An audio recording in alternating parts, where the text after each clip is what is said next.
नमस्कार, बहुत स्वागत है आपका न्यूज़ 18 के डिजिटल प्लेटफॉर्म पर। बात ईरान इजराइल के बीच जारी जंग की और इसके साथ ही बात अमेरिका की, डोनाल्ड ट्रंप की भी, कि आखिर डोनाल्ड ट्रंप चाहते हैं कि दोनों के बीच युद्ध रुक जाए, लेकिन रुकता नजर नहीं आ रहा। तो ईरान इजराइल के बीच तनाव बढ़ गया है। ईरान ने रविवार की रात अचानक इजराइल पर जोरदार हमला बोल दिया। इसके बाद पश्चिम एशिया में एक बार फिर युद्ध शुरू हो गया है। अमेरिकी राष्ट्रपति डोनाल्ड ट्रंप ने दोनों के बीच शांति कराने की कोशिश की, लेकिन फेल रहे। इजराइल ने पलटवार भी शुरू कर दिया। तो पश्चिम एशिया में हालात तेजी से बिगड़ते नजर आ रहे हैं। अप्रैल में लागू हुए युद्ध विराम के बाद पहली बार ईरान ने सीधे इजराइल पर मिसाइलों की बौछार कर दी। इसके बाद इजराइल ने भी जवाबी हमला कर दिया। अमेरिकी राष्ट्रपति डोनाल्ड ट्रंप ने दोनों देशों को रोकने की कोशिश की थी, लेकिन नाकाम रहे। नेतन्याहू को उन्होंने फोन किया था, लेकिन उनकी बात नहीं मानी। जवाबी हमले के बाद इस्फहान, तेहरान में जोरदार धमाकों की आवाज सुनाई थी। इजराइल के मुताबिक ईरान ने सोमवार को उसके कई इलाकों की तरफ मिसाइलें दागी। हाइफा और नाजरेत को निशाना बनाए जाने की खबर है। इजरायली सेना ने कहा कि उसके रक्षा तंत्र ने खतरे को रोकने के लिए कार्रवाई की और मिसाइलों को इंटरसेप्ट किया। इजरायली रक्षा बल IDF ने बताया कि देश के कई हिस्सों में सायरन बजाए गए और लोगों को सुरक्षित स्थानों में जाने के निर्देश दिए गए। शुरुआती रिपोर्ट्स में किसी बड़े नुकसान या हताहत की कोई सूचना नहीं है। बता दें, ट्रंप ने नेतन्याहू को फ़ोन भी किया था। क्या कहा उन्होंने नेतन्याहू से, ये आपको बताते हैं। दरअसल हालात को और भड़कने से रोकने के लिए अमेरिकी राष्ट्रपति डोनाल्ड ट्रंप ने इजरायली प्रधानमंत्री बेंजामिन नेतन्याहू से बात की थी। ट्रंप ने एक्सियोस से कहा कि उन्होंने कहा कि मैं अभी बेंजामिन नेतन्याहू को फ़ोन कर रहा हूं और कह रहा हूं कि जवाबी हमला मत करो। दोनों अपना हमला कर चुके हैं, हमें एक और हमले की ज़रूरत नहीं है। उन्होंने ये भी कहा कि ईरानी हमलों में किसी को नुकसान नहीं पहुंचा है। उम्मीद है कि इजराइल पलटवार नहीं करेगा। अगर बेंजामिन नेतन्याहू फिर हमला करते हैं तो ये सिलसिला अगले 47 साल या 3000 साल तक भी चल सकता है। वहीं ईरान को भी उन्होंने कहा, ईरान को भी संदेश दिया है। उन्होंने कहा कि तुमने अपनी मिसाइलें चला ली हैं, अब काफ़ी है, बातचीत की मेज़ पर लौटो और समझौता करो। ट्रंप ने यह भी दावा किया कि ईरान के साथ अंतिम समझौता अगले कुछ दिनों में हो सकता है। अब आपको बताते हैं आखिर ये विवाद भड़का क्यों था। दरअसल ईरान का ये हमला बेरूत के दक्षिणी उपनगरों पर इजरायली हमलों के बाद हुआ। इजरायल ने कहा था कि ये कार्रवाई हिजबुल्लाह की ओर से उत्तरी इजरायल पर हुई गोलीबारी के जवाब में की गई है। इसके बाद ईरान ने चेतावनी दी थी कि वो जवाब देगा। अब मिसाइली हमले के बाद तेहरान का रुख और सख्त हो गया है। ईरान की सरकारी मीडिया के मुताबिक सैन्य अधिकारियों ने कहा है कि अगर इजरायल ने दक्षिणी लेबनान या बेरूत पर हमले जारी रखे तो उसे और ज़्यादा कुचल देने वाले हमलों का सामना करना पड़ेगा। वहीं ईरान की Islamic revolutionary guard corps IRGC ने दावा किया कि उसके पास बड़ी संख्या में मिसाइलें तत्काल लॉन्च के लिए तैयार हैं और ज़रूरत पड़ने पर इजरायल के और ज़्यादा ठिकानों को निशाना बनाया जा सकता है। ईरान के सुप्रीम लीडर के वरिष्ठ सैन्य सलाहकार मोहसिन रेजाई ने कहा कि ये हमला युद्ध विराम उल्लंघन और लेबनान के खिलाफ कार्रवाई के खिलाफ चेतावनी है।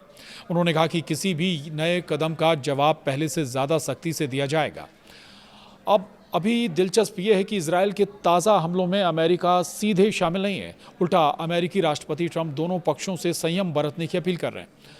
अमेरिकी न्यूज़ वेबसाइट एक्सियोस के मुताबिक ईरान के हमलों के बावजूद ट्रंप नेतन्याहू को फ़ोन करना चाहते थे कि पलटवार ना करें, लेकिन तब तक इजरायल ने हमला कर दिया था।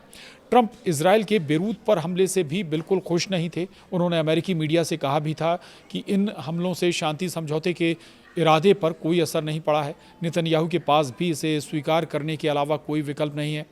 फाइनेंशियल टाइम्स को दिए एक इंटरव्यू में ट्रंप ने यह भी कहा कि सारे फैसले मैं लेता हूं, नेतन्याहू नहीं। लेकिन बावजूद नेतन्याहू दूसरी तरफ हमले कर रहे हैं।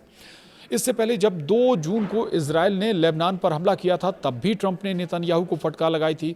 एक्सियोस के सूत्रों के हवाले से बताया कि ट्रंप ने फ़ोन पर नेतन्याहू को गालियां भी दी और कहा कि वो शांति वार्ता को बर्बाद कर रहे हैं।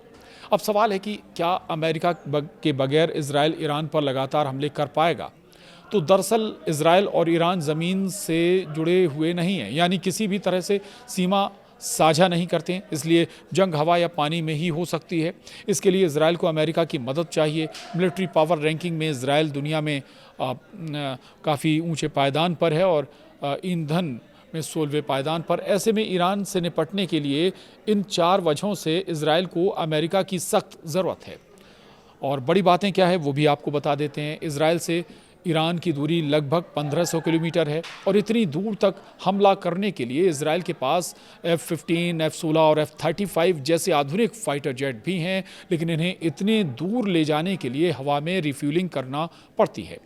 वहीं इजराइल के पास अभी इसके लिए एक बोइंग 707 विमान है जो 50 साल पुराना है और इसके अलावा अमेरिका से मिलने वाले 6 KC-46A रिफ्यूलर में से अभी सिर्फ एक ही मिला है। इसलिए इजराइल को अमेरिकी रिफ्यूलर्स की ज़रूरत पड़ती है, यानी जिन विमानों के ज़रिए वो उड़ते हुए फाइटर जेट्स में फ्यूल भर सकता है। इसके अलावा इजराइल तोप के गोलों और बमों के लिए भी अमेरिका पर निर्भर है। इसमें 450 किलो के MK-83 और 900 किलो के MK-84 बम शामिल हैं, जिन्होंने ईरान में भारी तबाही मचाई है।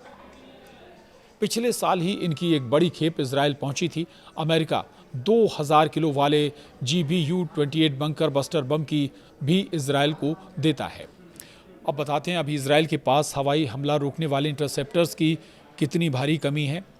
दरअसल ईरान के मिसाइल हमले रोकने के लिए इजराइल खास एयर डिफेंस सिस्टम इस्तेमाल करता है।